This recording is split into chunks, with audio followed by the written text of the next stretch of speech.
ગાંધીધામ મહાનગરપાલિકાની આરોગ્ય વિભાગની ટીમ દ્વારા આજે LIC બિલ્ડિંગ પાસે આવેલા રેસ્ટોરન્ટ અને હોટલનું આકસ્મિક ચેકિંગ કરવામાં આવ્યું હતું, જેમાં 100 કિલો જેટલો વાસી ખોરાક મળી આવતા તે જથ્થાનો નાશ કરવામાં આવ્યો હતો અને 2 હોટલના ખાદ્ય પદાર્થના સેમ્પલ લેવામાં આવ્યા છે.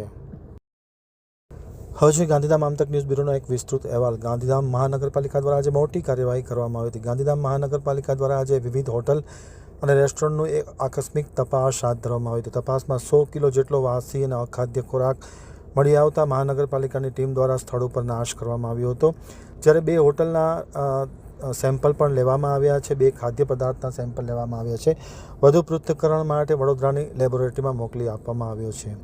ગાંધીધામના સબવે અને LIC બિલ્ડિંગ નજીક આવેલા રેસ્ટોરન્ટમાં આજે આકસ્મિક મહાનગરપાલિકાની આરોગ્ય વિભાગની ટીમ દ્વારા ચેકિંગ કરવામાં આવ્યું હતું. ચેકિંગ દરમિયાન 100 કિલો જેટલો વાસી અને અખાદ્ય ખોરાક મળી આવતા તેમનો સ્થળ પર નાશ કરવામાં આવ્યો હતો અને 2 જેટલા સેમ્પલ લઈ અને તપાસ માટે મોકલી આપવામાં આવ્યા છે.